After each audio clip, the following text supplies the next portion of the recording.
los métodos de purificación de ácidos nucleicos, lo primero que hay que entender es dónde se encuentran los ácidos nucleicos. Entonces, ¿dónde se encuentran los ácidos nucleicos? En el ADN. No, pues se encuentran En el núcleo. En el núcleo. Sí, en el núcleo y si es una bacteria En la célula procariótica se encuentra en el citoplasma y una hoja se encuentra en el núcleo. Entonces vamos a dibujar una célula con núcleo y acá una célula bacteriana con el DNA acá. Citosol, ¿no es cierto? ¿Y esto qué es? La membrana plasmática.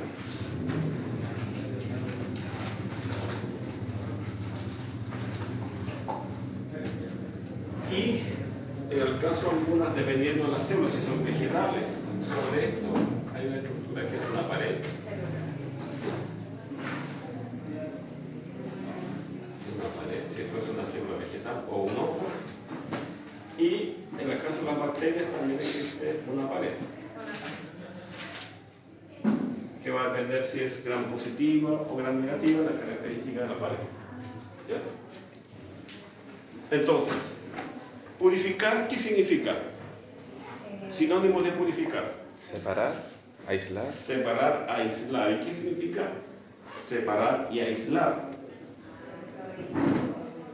separando los componentes, ¿no? Estoy separando algo desde, presumo, porque la misma palabra me lo dice, que está en una mezcla compleja. ¿Ya?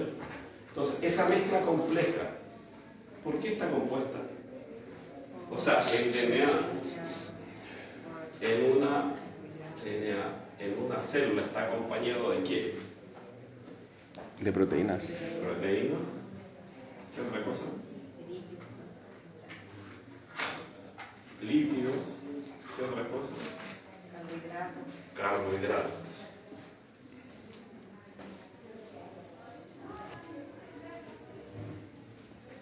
Eso en general son los constituyentes.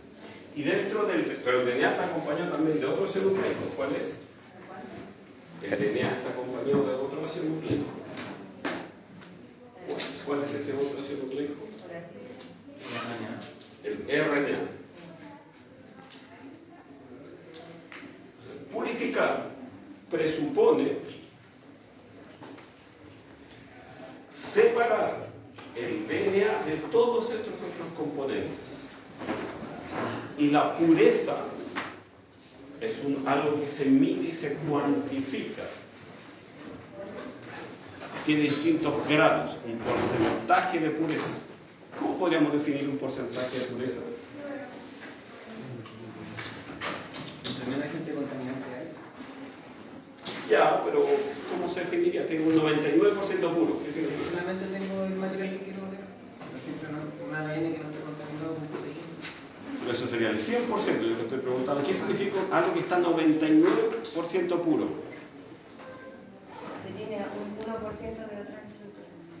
Si yo tomo una masa total, MT, masa total, la masa total multiplicado por 0,99 más al factor X multiplicado por 0,01 da el 100%.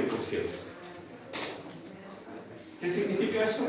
Que dentro de lo que ustedes cuantifican como masa total existe un porcentaje que corresponde a otra cosa. Cuando yo cuantifico un ácido nucleico y digo tengo 50 gramos por microlitro, pero 50 microgramos por microlitro, de algo que está 99,9% puro, significa que de esos 50 microgramos por microlitro existe un, calcúlelo, ¿qué porcentaje debería ser? ¿Cuántos microgramos? 50 por 0,9.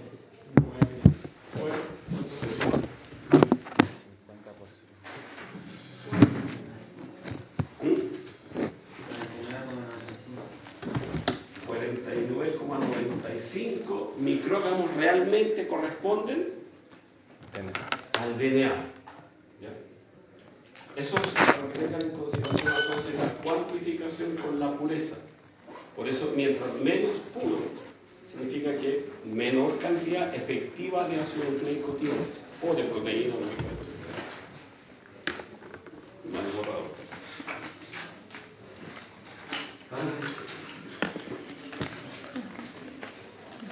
Bueno, volvamos al concepto de purificación de ácido nucleico. La primera, porque para los que llegaron recién, les pregunté dónde se encuentran los ácidos nucleicos. Los ácidos nucleicos me dijeron en las células eucarióticas se encuentran al interior del núcleo, en las células procarióticas en el citoplasma. ¿Ya? Esta estructura está contenida en la célula, tiene una membrana, dependiendo si es una célula vegetal o si es un hongo, también puede tener una pared. En cambio, las células bacterianas tienen pared. ¿Ya? Entonces, esto es lo que es donde se ubican los ácidos, el DNA. Y el concepto de purificar presupone, o separar, o aislar, presupone que existe una mezcla compleja de la cual ustedes tienen que extraer. ¿Cuál es esa mezcla compleja? Una que contiene RNA, DNA, que es lo que van a extraer, proteínas, lípidos y carbohidratos. Entonces, todo protocolo, no importa el que use, existen muchos protocolos, algunos que son más canónicos, otros menos canónicos, pero todos los protocolos tienen por sentido generar condiciones que permitan la precipitación selectiva del ácido nucleico de interés. Ahora, para poder purificar, lo primero que se tiene que hacer es, ¿qué creen ustedes? Lisar. Romper o lisar, ¿qué cosa? Células, porque están contenidas al interior de ellas. Si fuese virus, por ejemplo, también tendrían que romper la estructura que rodea el ácido nucleico, que son proteínas. Es importante tener en consideración mentalmente qué es lo que yo estoy rompiendo, porque el protocolo va a depender de eso. Los protocolos se pueden crear siempre y cuando cumplan con los principios. De hecho, fueron creados alguna vez. Entonces, para poder lisar, ¿qué es lo que primero tengo que yo? ¿Cómo puedo romper una bacteria o una célula eucariótica? Enzimas.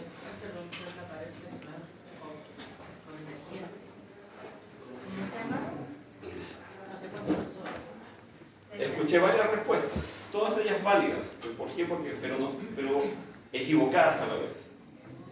Porque lo que primero uno tiene que hacer es clasificar. Entonces, ¿de qué célula vamos a hablar? ¿De qué célula quieren hablar? Procariote. Estamos con la célula más complicada. ¿Procariote o eucariote? Eucariote. ¿De qué célula cuesta más extraer DNA? Eucariote. De una célula vegetal. Entonces vamos a partir por una célula vegetal, porque es un protocolo más complejo. Una célula vegetal tiene pared. Por lo tanto, para poder romper la pared en una célula vegetal, se requiere utilizar enzimas. Hay dos métodos, uno físico y otro enzimático.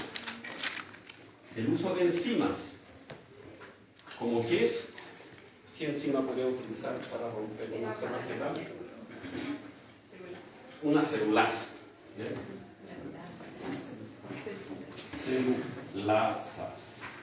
¿Ya? Que son mezclas, en realidad no es una celulasa, es un conjunto de celulasas. ¿Ya? Pero ¿qué otra manera se podría romper una célula vegetal? Mecánicamente. Mecánicamente, pero ¿cómo? Centrifugación. Un mortero. Un mortero, enfriamiento, vayan construyendo la idea. Combinación de... En el laboratorio le echamos nitrógeno líquido y... Ya. Pero ¿cuál es el principio que está? Lo que van a hacer es congelar. Congelar. Para hacer congelar. ¿Cómo se puede congelar? ¿Es la única forma? No. Eso no funciona tan bien. Con aire. Con aire. Congélate, como Superman, soplando ahí.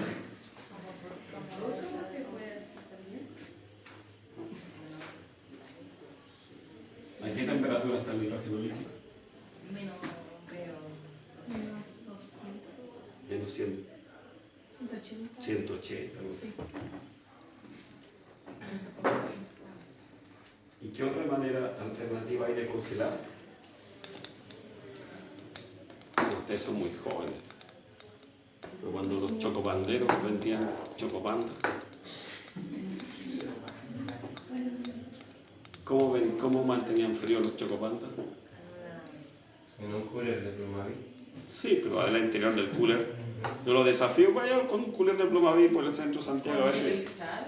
¿Con qué? Hielo y sal. No, eso es como hacen helado del siglo Pero XVIII. aquí lo mantenían heladito.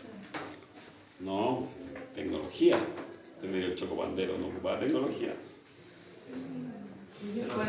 Hielo seco. ¿Y el hielo seco qué es? Dióxido de carbono. ¿Y a qué temperatura congela? Menos 40 grados Celsius. Uno puede utilizar estos dos sistemas para congelar. Y una vez que está congelado el tejido, se puede moler mecánicamente. ¿Cómo?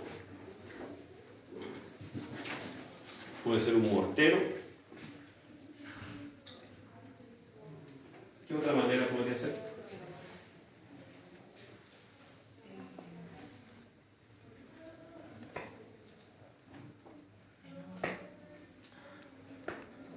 Lo ocupan algunos para hacer café.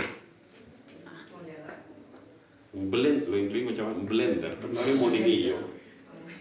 Es un molinillo, pero en realidad cualquier método mecánico que permita pulverizar.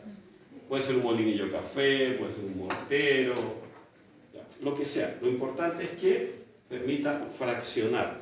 La idea de este método es que como se congelan las estructuras celulares, por torsiones mecánicas simplemente se va rompiendo la pared y se va rompiendo obviamente la membrana plasmática, se rompe todo el contenido.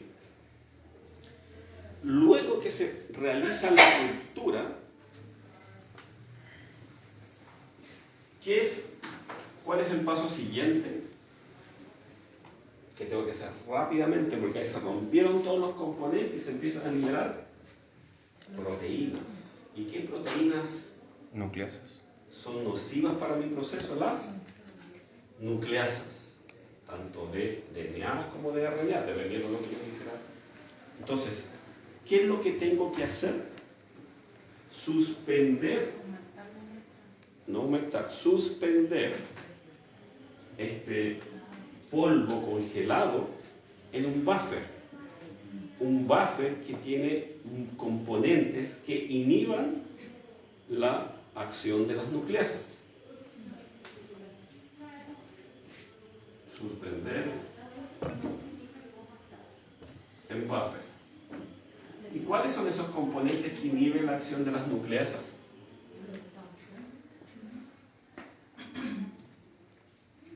Lo consumen cada vez que consumen mayonesa.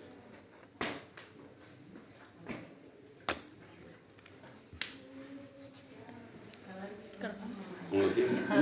¿Mayonesa? Sí, está en la mayonesa el componente. ¿El agua sin nucleasa?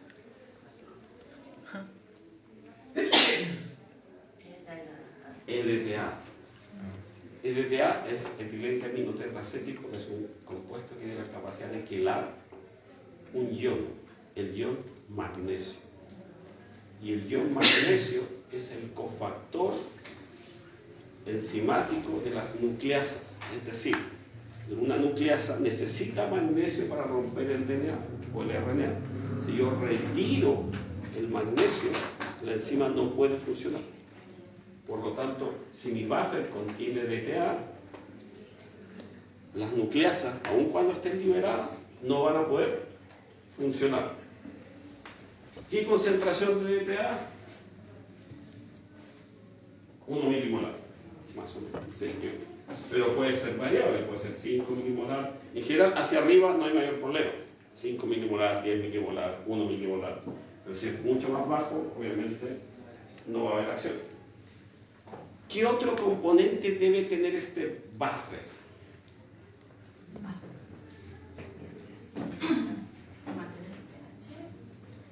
¿Y cómo se mantiene el pH? Ya, un tapón.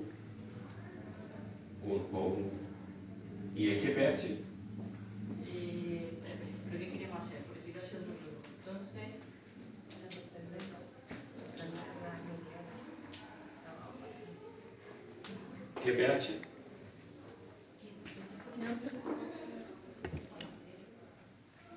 Nos interesa que el DNA tenga carga negativa Sí. para que se suspenda. Entonces, ¿qué pH debería ser? Alcalino. ¿Cuál es el pH? 8. ¿Por qué no pH 10 o 12? Que sería muy brusco el cambio. No es tanto por eso, sino porque a pH más alcalino no solamente se ioniza el DNA, sino que se empieza a separar las hebras. ¿Ya? De hecho, es algo que se ocupa para otro método que es purificación de plasmidio. Y vamos, ojalá empecemos a revisar ahora. EDTA hasta pH 8, y falta algo más. Necesitamos solubilizar. ¿Qué componentes son insolubles? Los lípidos, algunas proteínas. ¿Y por qué nos interesa solubilizar las proteínas?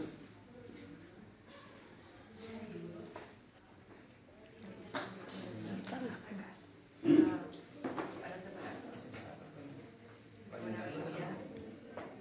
Porque los proteínas que quedan a veces. El DNA está solito al interior de la célula. ¿Se acuerdan de la heterocromatina, de la eucromatina? El DNA siempre está asociado a proteínas. Y esas proteínas van a precipitar. Y si precipitan, ¿qué es lo que va a pasar con el DNA? Coprecipita. Entonces ustedes lo que necesitan es solubilizar esas proteínas para liberar al DNA de esas proteínas. ¿Y cómo lo hacen? ¿Con qué compuesto? ¿Cómo lo harían? No, es el paso después. Estamos haciendo el buffer de lisis.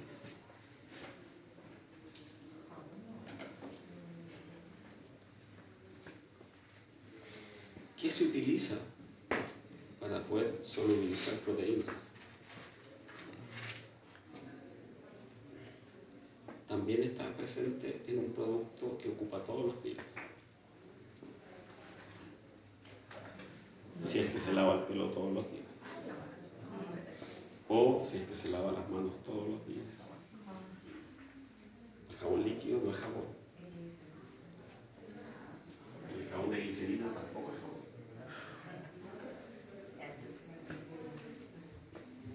¿Cuál es el principio activo del shampoo?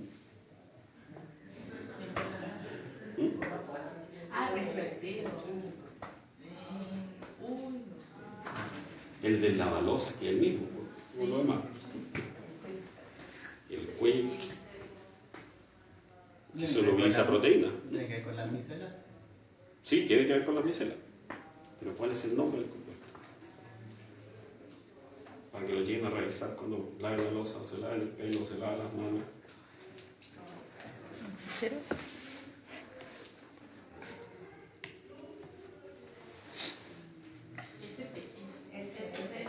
SDS, dodesil sulfato de sodio. O sodio, dodesil sulfato. Es un detergente. ¿Qué forma? Micelas. Entonces, este detergente o este buffer que contiene EDTA, un tampón a pH 8 y SDS, va a tomar o va a solubilizar este polvo congelado que contiene los restos celulares y va a disgregar todos los componentes, o la mayor parte de ellos. ¿Por qué? Por ejemplo, porque los restos de membrana, los de pared, no son solubles. Entonces van a permanecer como fibra, lo que llamarían, en un jugo lo que llamarían fibra, y lo que precipita, bueno, son los restos de pared. ¿Bien? Distinto si los tratan con enzimas. Ahora, el tratamiento enzimático no reemplaza la suspensión. O sea, después de lisar, ya sea por congelamiento o con enzimas, se requiere la suspensión en este buffer. De hecho, en algunos casos, este buffer contiene estas enzimas. En realidad, no las contiene. Si yo agrego las enzimas, necesito eliminar el SDS, por lo menos durante un rato. y luego que la enzima ejerce su función, se agrega el SDS. ¿Qué es lo importante acá? Esto es como cocinar, pero cocinar con fundamentos. Ustedes pueden reordenar los elementos de muchas maneras. Lo importante es que cumpla los principios. Hay protocolos estandarizados que dice agregue solución A, espere 5 minutos, después agregue solución B, espere 2 minutos. Ya, pueden seguirlo, pero lo importante es que todas esas recetas cumplen estos principios. Lo que pasa es que lo estandarizan de cierta manera. Y lo que me interesa es que ustedes aprendan los principios que están detrás, para que cuando les entreguen un protocolo entiendan lo que están haciendo y no lo repitan solamente porque es el protocolo estandarizado. Entonces, luego de la suspensión,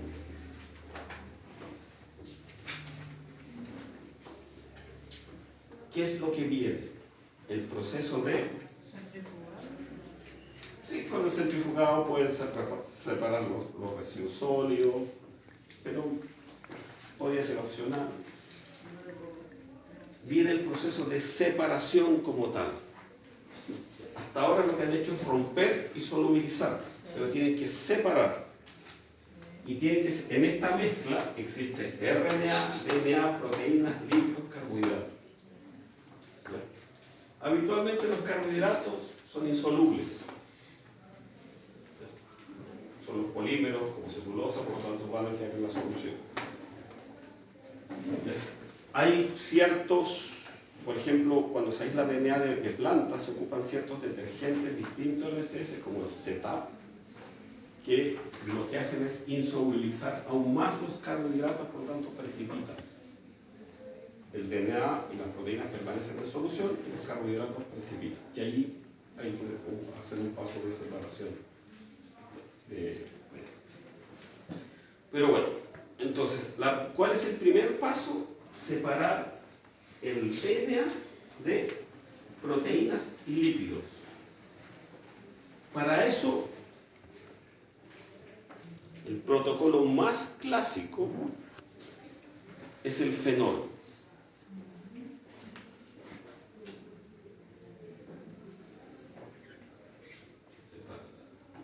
¿Y cómo se separa? Con fenol. Es uno de los métodos, hay muchos métodos. Un fenol que tiene que estar a cierto pH dependiendo del ácido nucleico que ustedes quieran aislar. Si se aísla DNA, se utiliza fenol alcalino. Si se aísla RNA, se utiliza fenol ácido. ¿Y eso es porque en fenol alcalino, que está a pH 8, el fenol va a tener dos efectos. Primero, desnatura las proteínas, ¿ya? Y solubiliza a los lípidos. ¿Ya? El fenol es insoluble. Por lo tanto, si yo mezclo con fenol, voy a obtener en un tubo un componente orgánico, que es el fenol, y un componente acuoso. En el componente orgánico se van a encontrar los lípidos. ¿Por qué? Porque son solubles en el fenol. Las proteínas, por otra parte, al estar enfrentadas a... Y el SDS que ustedes agregaron, también se queda atrapado en el fenol. Las proteínas, por otro lado, al retirar el fenol, van a perder su estructura y su carga y se van a hacer insolubles y precipitan. Y cuando uno analiza esto, se ve un precipitado blanco acá, en la interfaz. ¿Y quiénes quedan en la fase acuosa? El DNA y el RNA, cuando esto es a pH 8. ¿Ya? Cuando esto se repite para extraer RNA utilizando fenol a pH ácido, lo que sucede es que el DNA pasa a la fase orgánica también. Por lo tanto, lo que queda principalmente en la fase acuosa es RNA. No exclusivamente, sino que principalmente. Recuerden que la purificación es un proceso gradual. No ocurre, no es todo nada, es una serie de procesos. ¿Ya? ¿Todo claro hasta acá? ¿Sí? Pero si yo cambio el pH del fenol y lo paso de un pH ácido a un pH alcalino, después de un proceso de purificación, el DNA que estaba solubilizado en el fenol se vuelve a la fase acuosa. Y es por eso que hay reactivos que permiten aislar tanto DNA como RNA. Pero en etapas. Primero se aísla, la fase acuosa contiene el RNA, después se cambia el pH y después la otra nueva fase acuosa contiene DNA. No exclusivamente, sino que principalmente. ¿Ya? Entonces, en esta fase acuosa va a haber, volvamos a ver el caso del DNA, pH 8, va a haber DNA, va a haber RNA y también van a haber proteínas. No muchas, porque la mayor parte precipitó, pero siguen quedando restos de proteínas. Entonces, el siguiente paso en la extracción con fenol es, algunos protocolos dicen, vuelva a repetir para tratar de eliminar aún más la cantidad de proteína. Otros protocolos dicen, agregue cloroformo alcoholisomílico, que es otro compuesto similar al fenol, que también permite precipitar un poco más de proteína. Pero habitualmente nunca logran eliminar completamente las proteínas, logran eliminar la mayor parte. Para eliminar los restos de proteínas de acá se requiere un tratamiento enzimático. ¿Cuál es ese tratamiento enzimático? Proteasas. ¿Ya?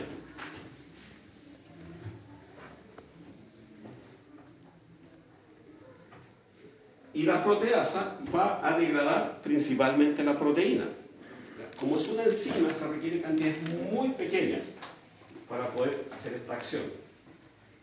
Generalmente la proteasa que se utiliza es la proteinasa K. Y de hecho, que funciona bien a alta temperatura, 50 grados.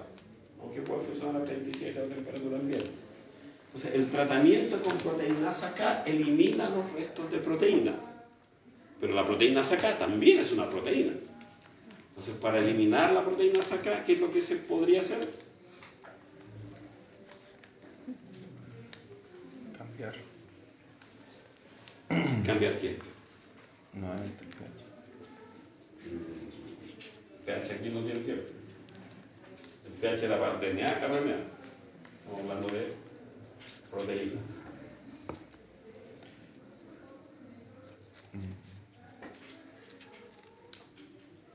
Puede ser. ¿Qué es lo que harían?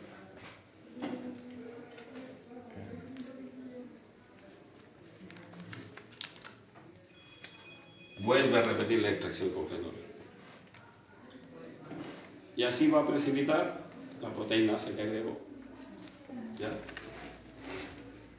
Entonces, nuevamente se genera una fase acuosa que va a contener ahora exclusivamente o principalmente DNA y RNA. ¿Cómo yo elimino el RNA?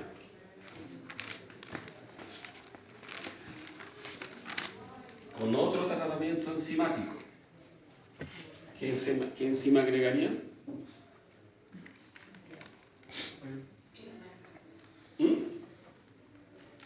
RNA, RNasa.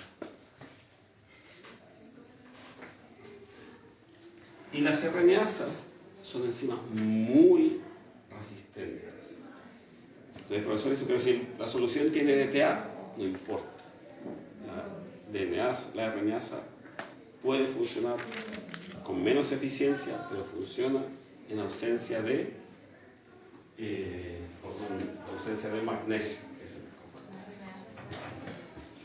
¿Ya? Entonces, el tratamiento con RNasa, que se requiere una cantidad muy pequeña, permite eliminar el RNA. Por lo tanto, ¿qué es lo que queda en solución acuosa? DNA. Pero tengo DNA, ¿dónde puedo borrar?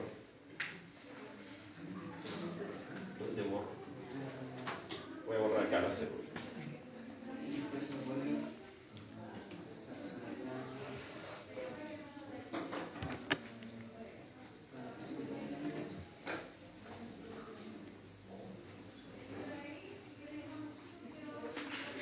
Entonces acá viene otro paso y voy a tener una solución que contiene DNA. Pero voy a tener un volumen de 500 microlitros, 1 ml, y a mí me interesa tener el DNA concentrado, 50 microlitros. ¿Cómo yo puedo concentrar el DNA? Con una precipitación. ¿Y cómo se precipita el DNA?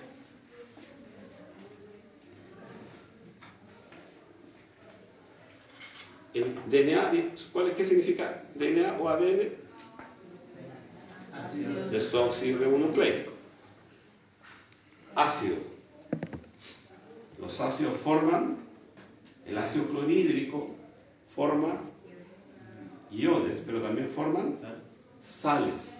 Y las sales son solubles bajo ciertas condiciones. Yo puedo hacer precipitar sal si aumento demasiado la concentración. ¿Por qué? Porque supero la capacidad que tiene el solvente de mantener solvatado el ion. ¿Sí? Estoy hablando un lenguaje. ¿Todos entendemos? ¿Sí? Entonces, ¿cómo yo puedo precipitar? Reduciendo la capacidad del solvente de solvatar. ¿Y cómo lo puedo hacer?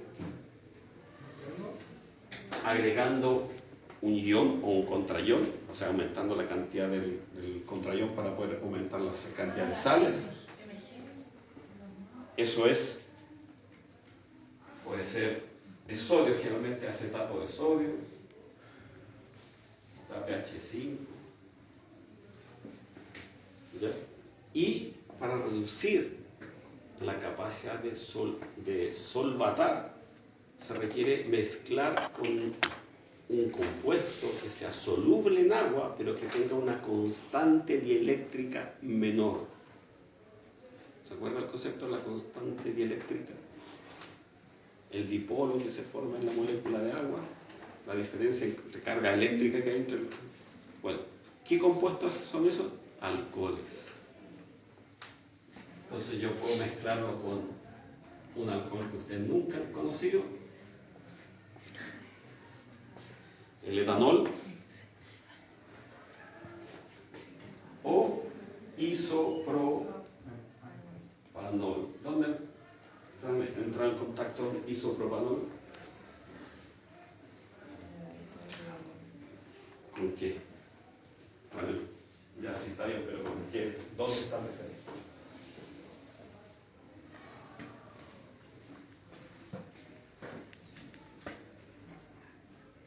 ¿Nunca han limpiado el líquido que limpia la pantalla de los computadores? Sí. Contiene isopropanol. ¿Ya? ¿Y el etanol? ¿Nunca han tenido contacto? Sí, en el laboratorio. Ya dejemos lo que es el laboratorio. En el COVID también, cuando se el alcohol gel.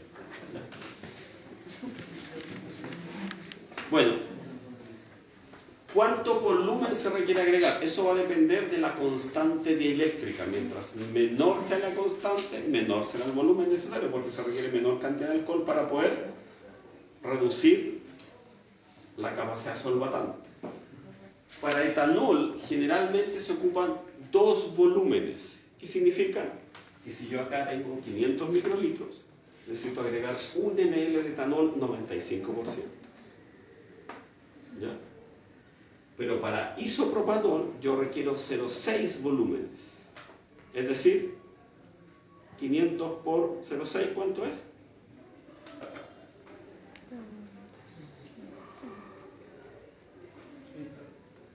¿Cuánto? Tic, tac, tic, tac, tic, tac.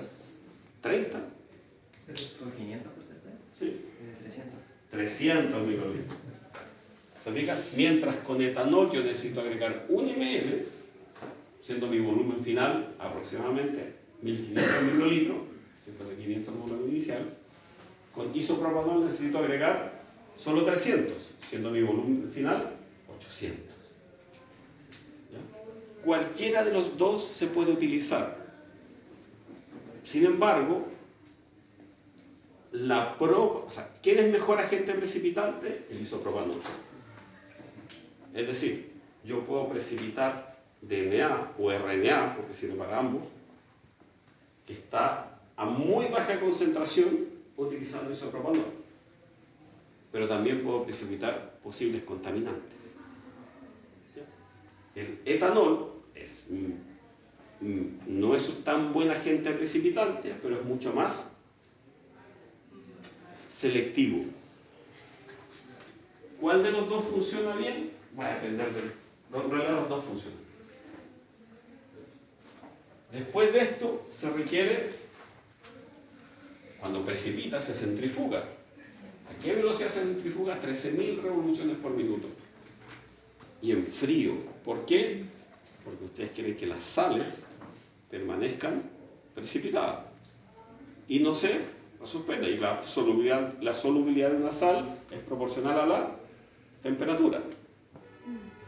¿Ya? Esos son todos los mismos principios físicos que estamos viendo detrás. Por lo tanto, se requiere que esto se centrifugue en frío. Y también después de eso, ustedes tienen un pellet que es microscópico. No se imaginen que van a ver, sino que es algo que requiere agudeza visual que yo estoy perdiendo ya, para poder ver eso que es muy pequeñito, que es transparente casi.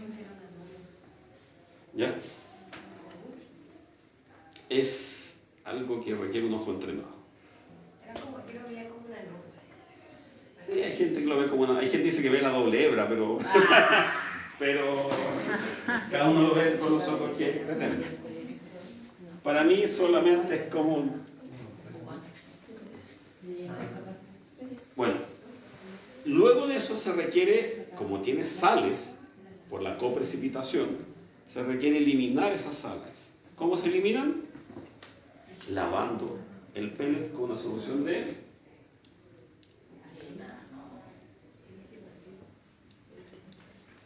70%, que es la misma concentración que alcanza el etanol cuando se le agrega en dos volúmenes. Y eso suspende parte de las sales, después se vuelve a centrifugar y después se seca. Que puede ser a temperatura ambiente para esperar que el etanol se evapore. ¿Ya? Esta ruta es un protocolo clásico.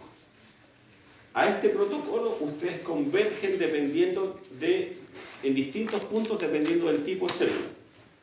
Por ejemplo, todo lo que analizamos acá fue respecto a una célula vegetal. Pero si fuese una célula eucariótica, ¿en dónde entran en este protocolo? ¿Necesitan la primera parte? ¿Dónde entra entonces? Acá. Basta con un buffer con detergente para que puedan romper la célula. Por lo tanto, después siguen todo este protocolo. Si fuese una célula bacteriana, gran negativa, ¿dónde entran? Suspender. También con un buffer. Si fuese una célula gran positiva, entran acá, pero con una enzima distinta. Una enzima que degrada la pared. ¿Cuál es esa enzima? La lisozima, que degrada el peptidoglicano de las bacterias gram positivas. No se podría congelarse, pero no funciona tan bien. ¿Ya? Si fuese una levadura, en la levadura también entran con enzimas, que son típicas que rompen la pared, las moléculas que componen la pared de las levaduras, pero también puede ser por congelamiento, como ya son más grandes. Si fuese un hongo, congelamiento. Entonces, va a depender del tipo de célula, es donde entran en este protocolo general. ¿Ya? Esta es como una gran autopista, solo que tienen distintas entradas. lo que se tiene que preguntar es cómo o por qué entrada voy a ingresar a este protocolo. ¿Pueden haber alternativas a este protocolo? Sí. Por ejemplo, dado que el fenol es un reactivo cáustico, con el fenol se realizan peeling químico, se realizan con fenol. ¿Por qué? Porque es capaz, como desnatura proteínas, desnatura la primera capa de la piel. Por lo tanto, si a ustedes le cae fenol, se van a quemar. Una quemadura química. No hay crema que no se absorba tan eficientemente como el fenol. A usted le cae una gotita de fenol en la piel y se absorbe. No se imaginen que se puede limpiar el fenol, no. Si cae agua, usted se puede limpiar el agua. Si cae fenol, van a ver cómo se absorbe en su piel. Y va a producir una quemadura. Dependiendo cuán delicada sea su piel, es la magnitud de la quemadura. O las partes de la piel que son más gruesas, digamos, admiten una denaturación antes de llegar a las capas más profundas. Pero en lugares donde la piel es más delgada, como el antebrazo, la cara, el cuello, la distancia entre la epidermis y la dermis es mucho menor, por lo tanto la probabilidad de quemarse o de una quemadura importante es mayor. El fenol es un compuesto orgánico que, si se calienta, genera vapores. Cuando yo era niño, las témperas tenían fenol como compuesto, como pintura. Entonces, para muchas personas de mi generación, y no creo que la de ustedes, pero sí otras generaciones posteriores, cuando entran al laboratorio y alguien está trabajando con fenol y nunca se han expuesto a esto, su recuerdo de infancia les dice que hay olor a té. Por esta razón, como son en la medida que se ha tratado de cuidar más a la gente, evitando que se sufran accidentes. ¿Ustedes hicieron trabajos de artes manuales con tijeras punta roma o con punta aguzada?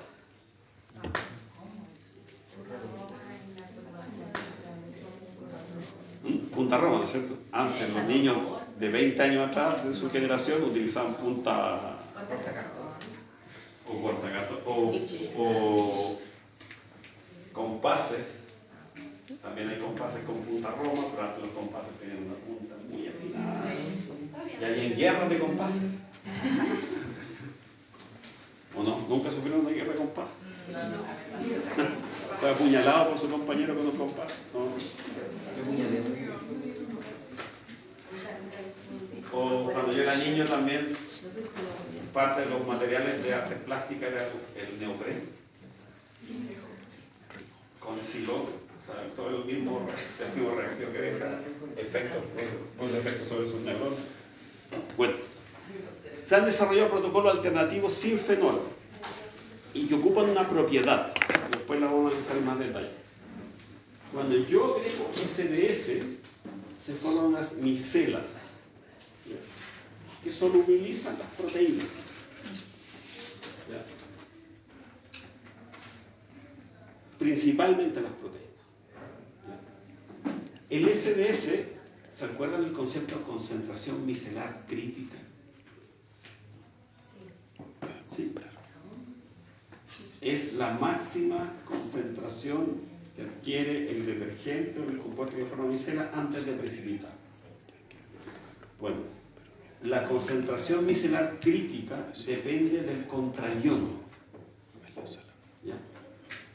Cuando se utiliza SDS, o sin sulfato de sodio, el contrayono es el sodio, entonces la concentración micelar crítica es mucho más alta. Pero si se cambia el contrayón a potasio o a amonio, la concentración micelar crítica se reduce. Por lo tanto, las micelas precipitan. Y se precipitan las micelas. ¿Qué va a precipitar?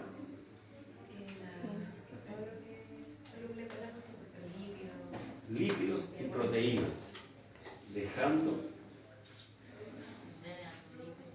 DNA o ácidos nucleicos principalmente. Entonces yo puedo bypassear el fenol agregando soluciones de potasio o amonio, siempre y cuando exista como detergente el SDS. Entonces, si usted necesita purificar ácido nucleico y se acaba el fenol, ¿se va a quedar a brazos cruzados? ¿Qué es lo que busca? No detergente. Una sal de potasio o amonio. Sal de potasio, acetato de potasio. Sal de amonio, acetato de amonio. Amonio. Acetato de potasio, acetato de amonio. Entonces usted con eso puede bypassear la necesidad de fenol. ¿Ya? Aunque no funciona tan bien como el fenol. ¿Ya? ¿Todo claro hasta acá? ¿Han aprendido cosas nuevas? Lo importante acá son los principios que están detrás. Ahora, ya les dije que para aislar RNA cambia el fenol. Hay una precaución extra con el RNA. Yo les decía que las RNAsas son muy resistentes, entonces habitualmente agregar RPA no sirve. Se requiere agregar otros compuestos que sean más eficientes para inhibir las RNAs. Y esos son compuestos biológicos, son inhibidores de RNAs, que son péptidos, que se compran y se agregan a estas soluciones para inhibir las RNAs.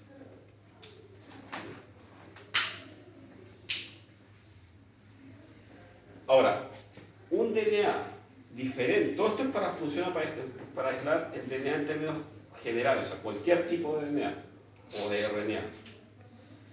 Pero si yo quiero purificar un DNA en particular, como el DNA plasmidial, necesito seguir los mismos principios, pero con algunas modificaciones.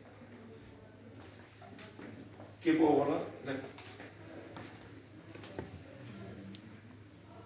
Lo voy a borrar todo.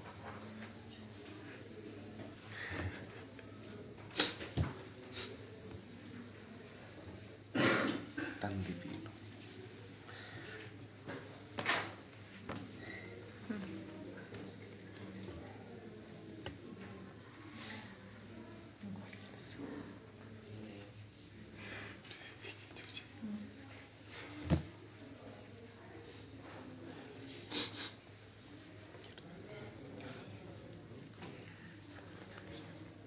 ¿Por qué me interesa aislar plasmidios?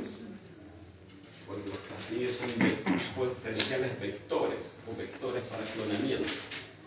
¿Qué es un plasmidio? No es el DNA como tal. ¿Qué es un plasmidio?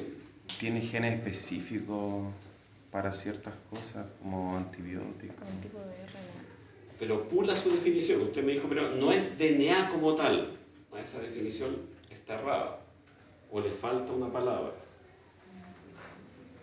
Es DNA que no está en el cromosoma bacteriano. No es DNA cromosomal. Es un DNA episomal. ¿Ya? ¿Qué característica tienen los plasmidios? Asiente el cromosoma. ¿Qué característica tiene el plasmidio? Son circulares. ¿Ya? ¿Qué otra característica en relación al DNA cromosomal? El tamaño. ¿Es más pequeño o más grande? Más pequeño. Más pequeño, ¿ya? Y, como usted decía, aporta genes que confieren propiedades extra. ¿Una bacteria puede vivir sin plasmidios? Sí. Puede, pero los plasmidios le confieren la capacidad de sobrevivir bajo ciertas circunstancias. Entonces, para poder purificar plasmidios, si yo sigo el protocolo general, ¿lo puedo hacer? No, ¿no es cierto? Porque el protocolo general está hecho para aislar DNA. Por tanto, el DNA cromosomal como el DNA plasmidial cumplen las mismas leyes que estamos utilizando. Tengo que encontrar una forma que me permita separarlos. El primer paso es siempre idéntico, la lisis. Tiene que haber una lisis. Si es una bacteria gram negativa, se va a agregar SDS más RTA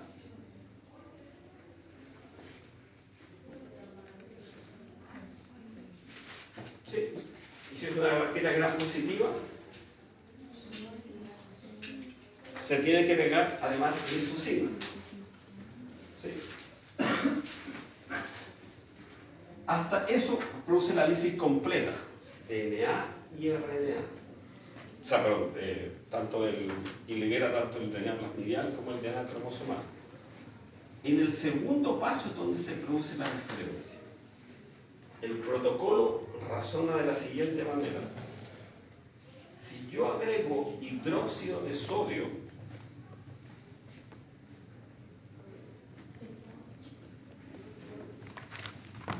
¿ya? ¿Qué es lo que va a pasar? Tanto el DNA cromosomal como el DNA plasmidial se van a desnaturar.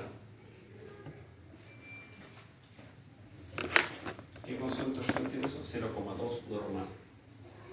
Final. Se va a desnaturar. Hasta ahí los dos son equivalentes. Pero si después yo agrego una solución neutralizante, ¿ya? Que me reduzca, me acidifique, o sea, me reduzca el pH, ¿qué es lo que va a pasar con el DNA y el plasmidio? Dijimos que con pH alcalino se empieza a desnaturar, se abre. Si yo vuelvo el pH en la condición ácida, ¿qué es lo que va a pasar? ¿Se qué? ¿Cómo se llama eso? Se desnatura, el antónimo de desnaturar, se renatura. Y se renaturan a la misma velocidad. ¿Quién se renatura más rápido?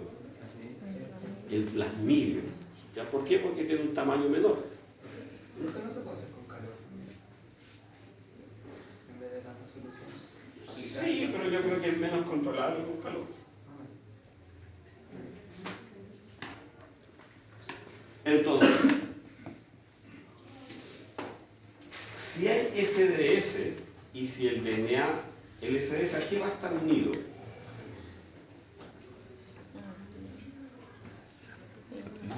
A proteína, ¿no es cierto? Pero si el DNA se desnatura, ¿a quién se va a unir también? A las cadenas. El SS se empieza a unir a las bases nitrogenadas, que están expuestas porque son hidrofóbicas. Entonces, si yo agrego un agente neutralizante y simultáneamente una sal de sodio o una sal de potasio o una sal de amonio, ¿qué es lo que va a precipitar?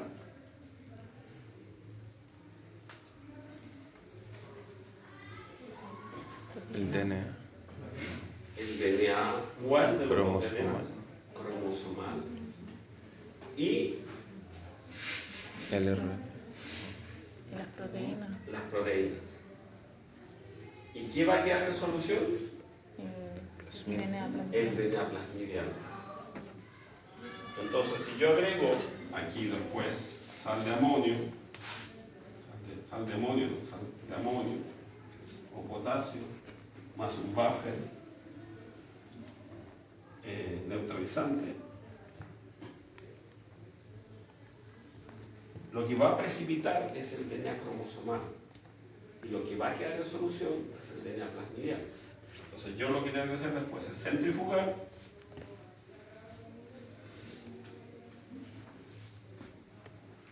y cuando centrifugo voy a tener en el tubo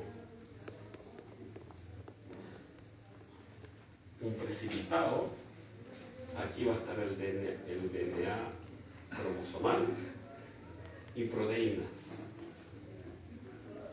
Y acá va a quedar también proteínas, menor cantidad, y el DNA plasmidiano. Y después el protocolo puede continuar como habíamos visto con anterioridad, es decir, tratamiento con proteasa, tratamiento con RNasa, se puede tratar con fenol también, se puede, y después se precipita con alcoholes. ¿Ya?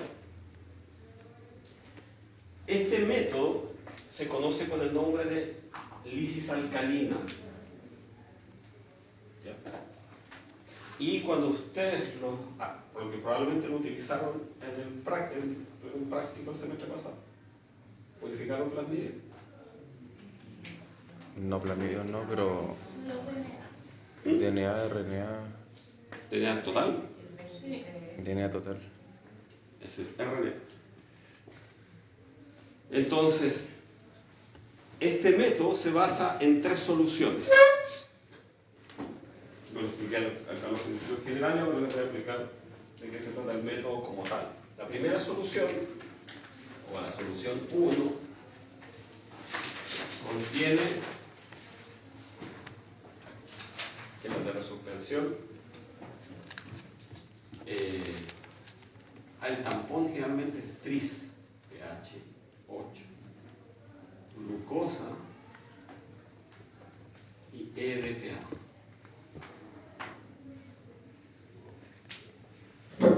El tris es para dar el pH, el DTA es para evitar la acción de las nucleasas, y la glucosa le otorga un ambiente osmótico que favorece la ruptura. La solución 2 contiene NaOH y SDS. Es la solución 2 la que va a través del SDS va a romper las células y el NaOH va a desnaturar al DNA. Y la solución 3 contiene el acetato de amonio, acetato de potasio o acetato de amonio. 5 normal o 7,5 molar.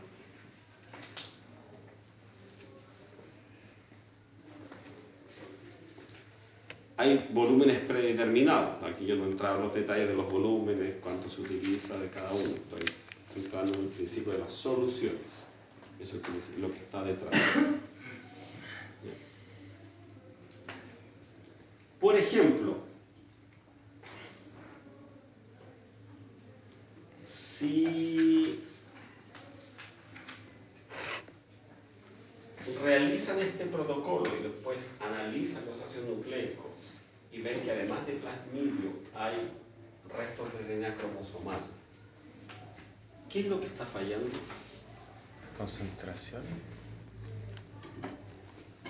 ¿Cuál de estas soluciones es la que puede estar fallando?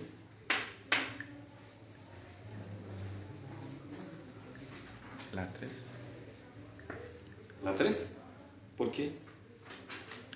Esa es la que hace precipitar Perfecto. el Es ADN. la que hace habitualmente, y esa es habitualmente la solución que falla. ¿Por qué? Porque esto tiene que estar a cierto pH, no me acuerdo exactamente, pero cambia el pH y cambia la propiedad de precipitar las proteínas.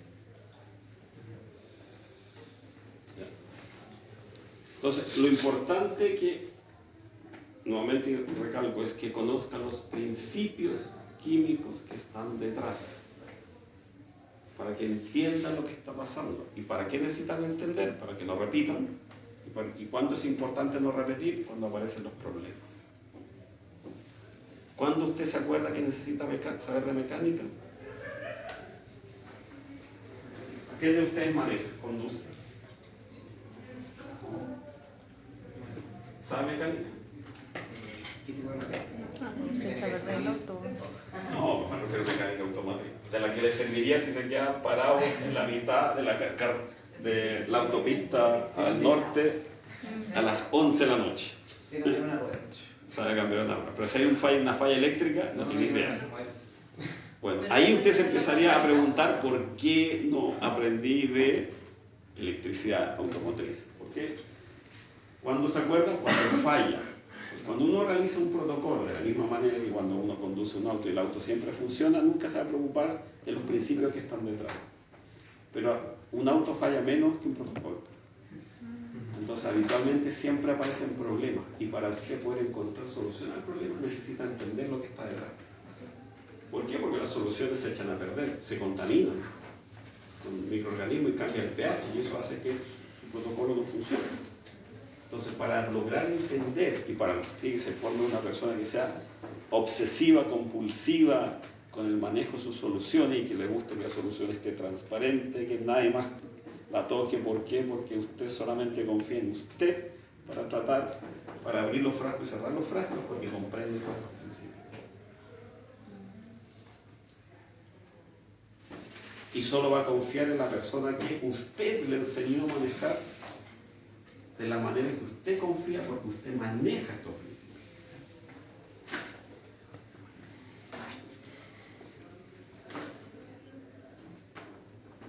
Preguntas.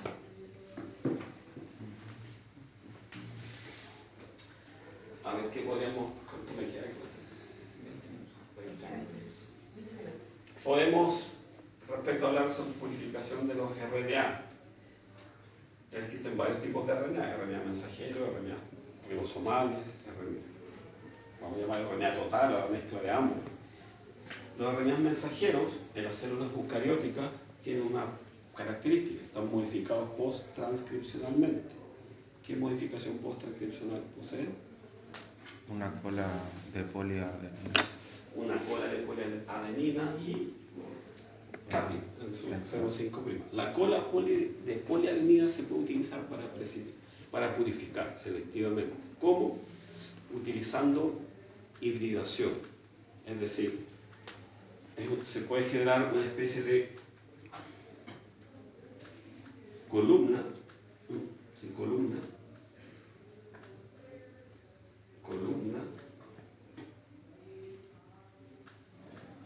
que al interior tenga un montón de pelotitas, micropelotitas, con una cola, esta es de poli-T, que va a ser complementaria a la cola de poli-A. Por lo tanto, si yo hago pasar una solución de RNA, el RNA mensajero va a quedar retenido y se va a diluir el RNA que va al mensajero. Y después, si cambio las condiciones de unión, cambiando la concentración de sales, yo puedo eluir el DNA mensajero que estaba unido. Eso puede ser por una columna, por bolitas magnéticas. Pues yo puedo colocar esta bolita en suspensión que tiene un núcleo de hierro y agrego un imán. Van a irse todas hacia el imán y puedo verter el contenido, van a quedar todas pegadas a la superficie y después puedo agregar la solución que me permite liberar el RNA mensajero de estas bolitas magnéticas. Entonces es una variante de la purificación. La otra purificación son los kits que se utilizan para purificar ácidos nucleicos. Los kits para purificar ácidos nucleicos son que utilizan columnas, utilizan los mismos principios hasta la etapa del fenol. Es el fenol el que es reemplazado por una resina, que es nylon. Cuando recién comenzaron los kits a fabricarse los kits de purificación de DNA, ya se sabía en esa época en que el DNA tenía afinidad por los silicatos. ¿Ya? ¿Y saben cómo construían las columnas en forma artesanal? En Estados Unidos, en invierno, los rellenos de las parcas eran con lana de vidrio. Y la gente se sacaba el relleno, que era lana de vidrio, y hacía una especie de cotonito, por el cual hacía pasar la solución de DNA. Y el DNA quedaba atrapado por afinidad a la fibra de vidrio. Luego, algunos de los rellenos de las parcas ahora no son de fibra de vidrio, son de nylon. Bueno, algunos de esos nylon también tienen esta propiedad de unir DNA. solo que ahora se ha sistematizado y se vende como un producto comercial. Pero el principio es el mismo, es el DNA tiene afinidad por el nylon, por tanto si hago pasar una solución va a quedar atrapado ahí. Si yo agrego una solución de agua caliente que tiene baja fuerza iónica, se libera y tengo el DNA purificado libre de proteínas que no tienen afinidad por el nylon. Es una unión diferencial, pero es el mismo principio. De hecho, algo interesante desde el punto de vista biotecnológico que los kits, un kit para hacer 50 preparaciones de DNA plasmidial cuesta alrededor de 50.000 pesos, más o menos. O sea, sale como a 1.000 pesos cada preparación. ¿Es barato eso? Sí, consideran, depende de cuántas purificaciones quiera hacer. Si quiere hacer 100, 200, 500, 1000, como le voy a pedir a su compañera que haga. Entonces, claro, se hace más caro. Pero lo interesante desde el punto de vista biotecnológico no es lo que le cuesta a usted, es lo que le cuesta a la empresa generar ese kit. Y básicamente son soluciones de sales muy diluidas, o sea, le están vendiendo agua. O sea, la sal tiene un costo, pero como está tan diluida, no, el costo es marginal. Y lo demás es plástico. Entonces, lo más caro probablemente en un kit de purificación de ácido nucleico es la caja de cartón. Entonces, el margen de ganancia que tiene la empresa biotecnológica que venden esos kits es muy alto. Bueno, hay gente que ya lo ha hecho. Por ejemplo, para la pandemia, basado en estos principios, hubo gente que desarrolló un kit para poder aislar DNA para aislar DNA viral y se ha hecho millonario porque no había un kit para eso, lo crearon con puras soluciones, funcionó y el margen que tienen es de ser 100 a 1, o sea, ganan 100 por uno que invierten. Entonces, es importante manejar esto. O digamos que las empresas biotecnológicas no quieren que ustedes manejen conocimientos para que ustedes no puedan crear sistemas. Eso, si tienen más preguntas, vuelvo a recalcar principios están de clase. En una prueba, ¿qué es lo que yo voy a preguntar? Desarrollo un protocolo para purificar DNA cromosomal de célula vegetal. Diagrama. O, que es lo que estamos haciendo acá, o le puedo inventar. Y se ha descubierto la única célula vegetal que contiene un plasmidio. Desarrollo un protocolo para purificar ese plasmidio. Tienen que crear algo que no existe. Profe, ¿va a hacer alguna guía para la persona?